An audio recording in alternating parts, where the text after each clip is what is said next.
C'est pour qu'il arrête de s'emboutir la gueule sur la hotte. Ça fait mal au front. Pour une fois que je suis plus grand qu'un truc. Non, pas plus grand, juste à la bonne hauteur. Connard, va.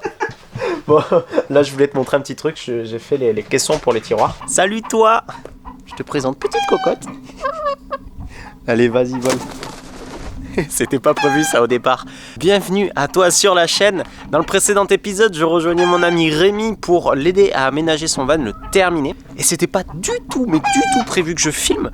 Mais ça ne m'a pas empêché d'essayer de te transmettre cette... Là, j'ai le soleil en pleine gueule, certaines des techniques que j'ai pu apprendre lors de mes apprentissages ou tout simplement au fur et à mesure de ce que j'ai pu apprendre dans la vie. Et voici la suite. Alors si t'es pas déjà abonné, je t'invite à le faire. Si tu aimes ou si tu aimes pas, je t'invite à mettre un petit commentaire pour dire soit ça m'a pas trop plu ou ça m'a plutôt plu. C'est la bienvenue. Alors, bon visionnage. J'ai défini que mes tiroirs devaient faire 400 de long. Et la petite technique que beaucoup de gens ont tendance à vouloir calculer un peu trop les choses, c'est-à-dire oui, on est sur 2 épaisseurs, donc 8 et 8, 16, donc sur 400 j'enlève 16. Dans l'idée, ça va être de dire ok, moi j'ai mes 400 de long.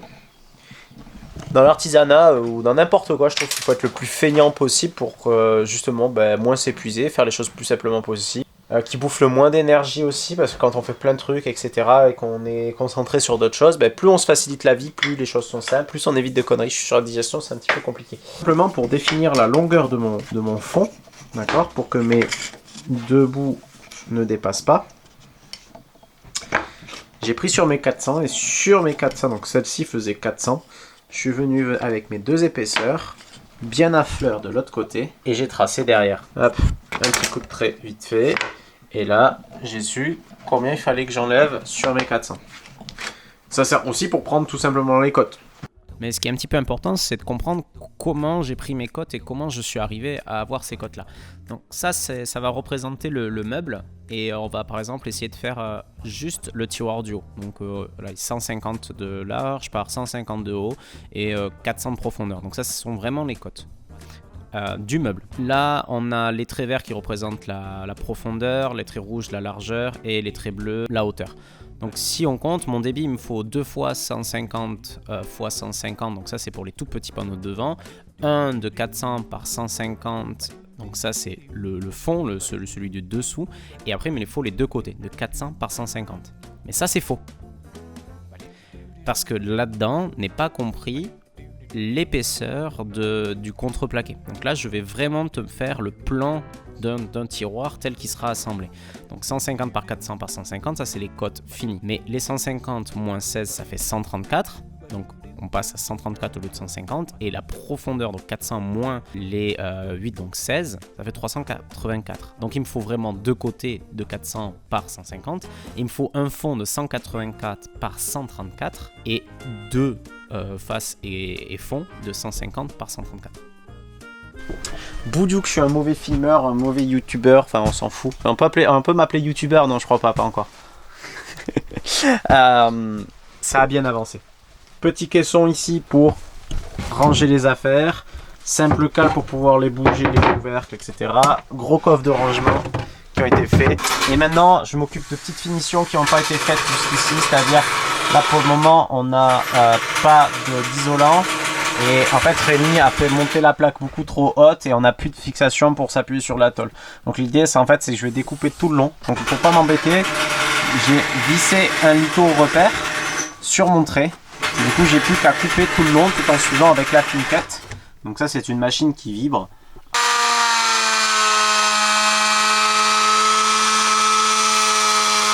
Ouais, ce genre de guide, il faut pas du tout hésiter à les utiliser.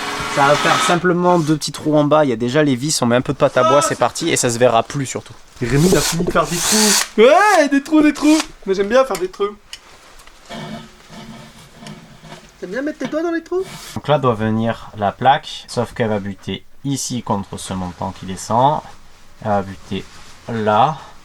Et elle va buter sur cette zone là qui dépasse légèrement. Moi ce que j'ai fait, j'ai ma plaque que j'ai découpée qui passe à la bonne longueur. Ce que je vais faire c'est repérer le montant du haut, repérer le montant gauche et ce qui déborde. Premier truc que j'ai voulu définir c'est ok, ma planche quand elle passe elle va venir buter ici et à quel endroit mon montant va venir sortir. J'ai estimé que c'était pile à cet angle-là que le montant allait sortir. Donc j'ai tracé un premier trait. Là-bas et ici. Ensuite, l'idée ça va être de repérer quand j'ai ma planche. Bon, pour essayer de te faire une petite théorie rapide. Si on considère que ça c'est ma paroi de meubles sur le côté. Ici on a le plafond et là normalement, techniquement on est censé avoir l'autre meuble. Ces petites canettes de couture vont représenter les poutres. Et ici je vais en mettre une plus épaisse pour essayer de t'expliquer un autre principe. Donc on va essayer de considérer qu'il n'y a pas cette vis, d'accord, hein, on ne la prend pas en considération. Dans l'idée de justement, au lieu de prendre des mesures avec 1 mètre, mais plutôt prendre des repères avec les éléments autour et sans prendre de cote, bah, ça va être de dire ok, cette canette elle fait 3 cm ou quelque chose comme ça, je viens avec ma plaque contre, donc je te le schématise sans ça, mais je viens contre ma plaque, hop, la profondeur que fait la première canette ici. Ici on a la deuxième qui est là, donc il faudrait que je vienne avec toujours ma planche sur le côté, elle est beaucoup plus épaisse, je suis ici. Et pareil sur celle-ci, on sait qu'on est, c'est la même là, hop, on est sur ce même trait. Donc déjà je sais que ma première canette c'est ce trait là, donc avec mon mètre, hop, je peux reproduire un trait ici. Sur celui-là c'est à cette profondeur là, donc on va essayer de se dire, hop, c'est à peu près ici, je fais mon trait ici, et j'ai ce trait là, je le fais là. Et maintenant pour savoir où ça se situe, l'idée ça va être de venir en étant en face si possible, et de relever ce coin-là, celui-ci ici, celui-ci là, et celui-là là. Et donc avec mon équerre, je peux venir faire mon tracé ici, faire mon tracé ici, et faire mon tracé là. Bien sûr, je vois que ici, c'est bien un rectangle. Hop. Là, on a une canette, un rond, donc on va faire des arrondis. Et pareil ici. Hop. Hop. Et donc, voilà ce que ça donnerait si c'était en vrai. Donc là maintenant, je vois que par exemple, j'ai enlevé trop de matière ici. Ici, on a le bon jeu. Parce que là, je suis trop descendu. Hein. Mais justement, si j'ai ce cas de figure là qui se présente et que par exemple, ici, ça plaque pas complètement, etc. Je vais dire qu'on a 1 cm, comme je te l'expliquais avant. Je prends avec mon compas et je fais un tabletage tout le long, comme repère. Donc mon ciseau, c'est censé être une scie sauteuse. Tac. Tac. Tac. Alors là, la bêtise que j'ai fait, c'est que mes canettes, à la base, elles étaient à la bonne dimension. Donc quand j'avais cette épaisseur-là, c'était de dire, ok, ça touche ici. Il faut aussi que je pense à épaissir là, enfin à mettre du jeu ici et là, pour que maintenant ça plaque. Et voilà. Et ça c'est la théorie, et dans la pratique, c'est à peu près, c'est exactement la même chose. Tu as plus qu'à reproduire ce que je viens de te montrer sur le papier, mais sur la plaque. Donc voilà le résultat. On n'est pas sur un résultat parfait, mais c'est pas l'effet escompté, parce que de toute manière, ici, il risque d'avoir un meuble. Donc tout ça, ça se verra plus. Et après, de toute manière, il va y avoir une crénence, une sorte de crénence en inox qui va cacher tout ça. D'où les vis, etc. On a quand même les trous donc, qui sont faits, qui sont pas trop dégueulasses. Si jamais tu dois faire ce genre de découpe, ce que je te conseille, c'est d'y aller petit à petit au début. Après, à force, avec l'expérience, tu vas commencer à moins hésiter et être moins obligé de chaque fois retoucher. Mais c'est-à-dire, imaginons que si ça fait 50, et bien au début tu vas y aller à tâtons et tu vas mettre 45. Et petit à petit tu vas élargir et tu vas ajuster pour que ça rentre pile poil. Au début de mon apprentissage, je me faisais un petit peu taper sur les doigts par mon patron parce que je voulais que ça biche, mais genre ça passe nickel et tout. Je passais beaucoup trop de temps et au fur et à mesure des années, j'ai appris à passer beaucoup moins de temps sur des choses inutiles. Là, c'était inutile que ça soit nickel, trop bien ajusté parce que ça ne se verra plus du tout. C'est juste pour bien tenir l'isolation, pour pouvoir se fixer dessus avec le meuble, faire un fond sur le meuble, mais ça après ça se verra pas. Et donc il y a des moments il faut savoir ne pas perdre de temps sur des trucs qui sont inutiles. Si tu dois faire un litho par exemple pour caler une bâche, tu vas pas passer une demi-heure à calculer à combien de millimètres ça sera nickel. T'as 1 cm, 2 cm de marge, on s'en fiche, tu coupes, pam pam pam. Petite astuce du jour. Tu t'es peut-être déjà demandé comment on pouvait, quand il y a des courbes, suivre les courbes. Bon là il faut encore que je le plaque, pour que ça soit nickel. C'est assez simple, il te faut un seul outil pour faire le tracé. Il est où cet enculé? C'est très... Il est dans ma main, il est dans ma main. Si on imagine que ce morceau de bois doit plaquer contre cette paroi, donc ici. Si tu regardes, il plaque déjà pas parfaitement, mais imaginons qu'il doit plaquer contre cette paroi, mais qu'au lieu que celle-ci soit plate, il y ait ce petit bout de bois qui est fixé contre. Assez simple. Tu dois prendre avec ton compas l'écartement qu'il y a entre les deux. Hop. Une fois que tu as le bon écartement, tu n'as plus qu'à venir avec ton compas et suivre la courbe. Et là, je sais que c'est bon. Ça s'appelle compasser. Non, on dit compassion. Compassion. Ça s'appelle compassion. On appelle ça du tabletage exactement. Et du coup, là, je sais que si j'enlève cette partie ici, ben, mon bois il pourra plaquer de nouveau. Exactement la même chose que j'ai besoin de faire avec ces courbes pour que ma plaque en bois qui est ici puisse passer. Sauf que le souci c'est que je peux pas présenter ma plaque en bois parce qu'elle est beaucoup trop grande. Du coup je vais faire exactement la même chose que ce que je viens de faire à l'instant avec le morceau de bois, mais avec un carton. Parce que le carton, lui, je peux vraiment plaquer à l'endroit dont j'ai besoin. Je vais venir avec mon compas reproduire sur le carton, découper au couteau ou au cutter. Et si je vois que ça fonctionne, j'ai plus qu'à reproduire le tracé avec le gabarit en carton sur mon morceau de bois. Donc là, la même chose, je prends l'écart que j'ai qui me manque ici, au plus bas.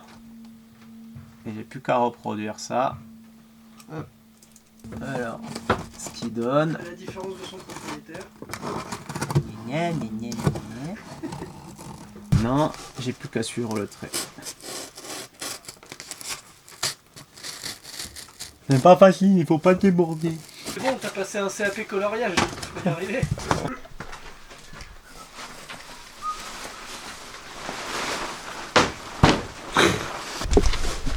Eh Rémi? Oui. T'as allumé la lumière quoi. Je demande le ralenti s'il vous plaît. Tu nous feras le ralenti au montage.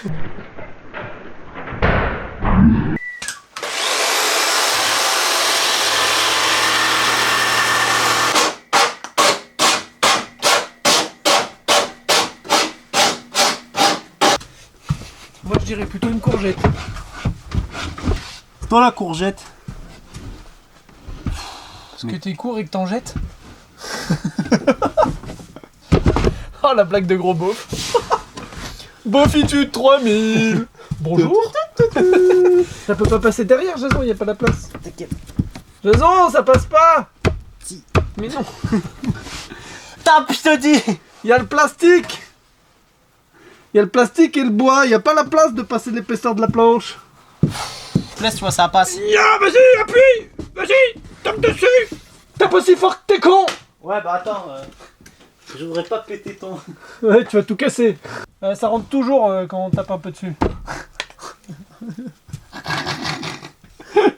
Oh, on a dit Beaufitude 3000. Hein. Ouais, puis là, je veux pas te dire, mais t'as du jour on... Bah oui, il faut que ça... Voilà.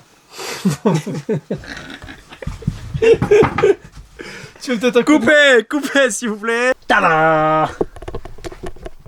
Voilà, donc là c'est bon, c'est ajusté. C'est pour ça qu'il y a du jour encore en haut. Là, il y a... Justement, il y a du jour parce que le contreplaqué est souple et en fait, il faudra que je le tire de l'intérieur pour qu'il plaque correctement parce que sinon, c'est vraiment pas droit. Je suis venu maintenant avec mon crayon à l'intérieur pour que ce soit légèrement en retrait et là, il y a une partie très marrante qui va être de boucher ce trou qu'il y a entre. Ça, c'est à la fois très casse-couille et très marrant.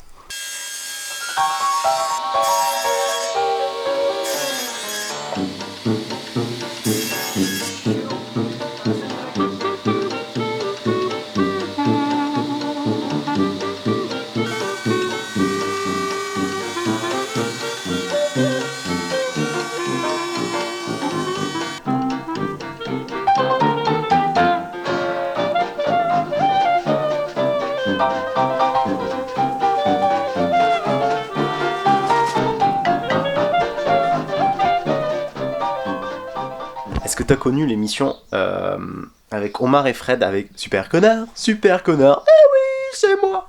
C'est moi, super connard. Connard. Ah oui, c'est moi. Ciao, ciao. Bah, je l'ai avec moi, il s'appelle Rémi. Je viens de dévisser toutes ces vis en cruciforme. D'accord? Sur toute la longueur.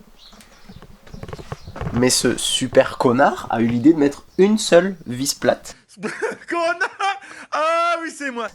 Donc je suis obligé de changer, aller chercher ma boîte d'embout juste pour une vis. Parce que cet enculé, il a mis une vis à tête fendue, quoi. En même temps, si t'es assez feignant pour pas vouloir changer d'embout, paye ton manuel, hein. Gna, gna, gna, gna.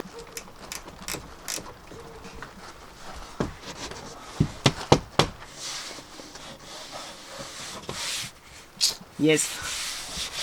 Voilà. Si t'aimes le résultat et que tu le trouves pas trop dégueu, du coup maintenant je vais essayer de te l'expliquer de manière un petit peu plus pointue parce que jusqu'ici j'ai pas trop filmé et j'ai pas trop pris le temps de montrer parce que ça demande d'être présent, on va dire, quand tu fais ce genre de truc. Donc pour le faire plus simplement et sur une surface un petit peu plus simple à expliquer, je vais te montrer comment j'ai fait donc hop, étape par étape toutes ces courbes là, le contreplaqué derrière qui suit correctement. Enfin, plutôt correctement, là c'est il y a un petit peu de jeu. Hein. Ici on a exactement la même chose à faire. On a une surface qui doit venir à fleur ici, redescendre avec un autre cache qui descend là, pour après avoir un contreplaqué qui suit ici, mais tout en sachant qu'il faut une surépaisseur. Pour faire un résumé des points essentiels que j'essaie de te transmettre, qui sont donc les suivants, essayer plutôt de relever les côtes autrement qu'avec un mètre, qui permet de gagner du temps et s'assurer que ce sont les bonnes côtes et évite les erreurs. Avoir un compas avec soi pour faire du tabletage, parce que ça c'est juste fameux. Ne surtout pas hésiter à utiliser des gabarits en carton, en papier épais, ou en papier tout simplement, si c'est un truc très fin, très précis, qui n'a pas besoin, pas une grosse pièce. Ne pas hésiter à prendre des marges, dans le sens à pas hésiter à faire des coupes plus petites pour venir rogner petit à petit avec des outils qui mangent beaucoup moins de matière, tels qu'une râpe, une lime, du papier à poncer. J'en ai pas vraiment parlé dans la vidéo, mais ne surtout pas hésiter à faire des croquis, des plans pour essayer de se retrouver dans son cerveau, pour vraiment visualiser et comprendre ce qui est en train de se passer. Et surtout, le plus important, ne pas s'empêcher d'essayer. Merci à mes Patreons qui ont contribué au financement de cette vidéo. Je ne vous oublie pas, et si toi aussi tu veux les rejoindre, le lien est dans la description. On se retrouve sûrement dimanche prochain ou très rapidement. Tchuss!